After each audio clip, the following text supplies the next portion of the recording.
সবাই আমরা এমপি ভাই। আপনি অনেক শালীনতা সৌজন্যতা বজায় রাখছেন এই দীর্ঘদিন। হ্যাঁ, আমরা সবাই রাখছি।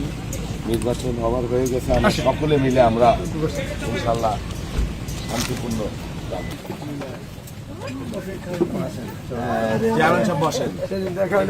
একজন ভদ্র মানুষ, কখনোই আপনি কোনো পরিবেশ নষ্ট আক্রমণাত্মক কিছু করেন না।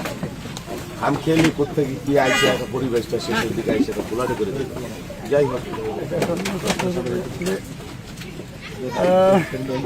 বলেন আমাদের না বলা তো কি আর বলা যে তারপরে আমার আমি আপনি সেটা হলো যে আমরা জি বলেন। নির্বাচন তো ছিলাম আমরা একসাথে জি ছিলাম। এখন যাই হোক এরা আবার প্রতিদিন আমরা নিজেরা ভাই ভাই করছি। জি। এখন করার পরে নির্বাচনের মাঠে ভোট চাওয়া হয়েছে। আমাদের তেমন কোনো উল্লেখযোগ্য বা এমনি কোনো কিছুই ঘটে না, ওরকম। অপ্রীতিকর কোনো ঘটনা ঘটে না। ঘটে না।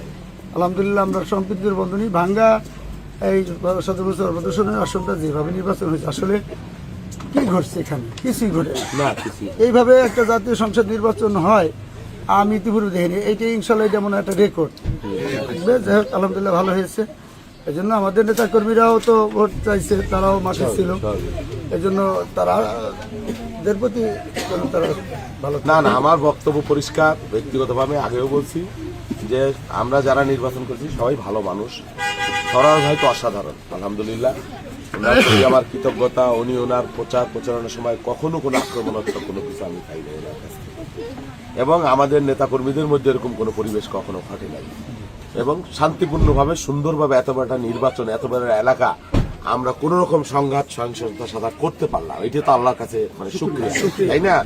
তো যাই হোক, নির্বাচনের তো জয় পরাজয় এটা অংশ। আমার বক্তব্য যে আমরা এখন থেকে আবার সবাই সুন্দরভাবে মিলেমিশে সুন্দরভাবে, সরার ভাই আছে, উনি বয়সেও আমার বড়, আমি ওনার পরামর্শ নিয়ে এই একসাথে আমরা চলবো। এই সবচেয়ে বড় কথা শান্তি রক্ষা করা, সম্প্রীতি রক্ষা করা, ভ্রাতৃত্ব রক্ষা করা, দল মত ধর্ম বর্ণ নির্বিশেষে। এটাই হলো আমাদের সর্বোচ্চ অগ্রাধিকার, ভ্রাতৃত্ব সম্প্রীতি। এটা তৈরি করবো আমরা। এবং বাকি যেটা সরকারের পরবর্তী যে সেটা সবকিছুতেই আমি সরার ভাইকে আমি রেসপেক্ট করি এবং আমি ওনাকে আমি সাথে নিয়ে চলবো। আমার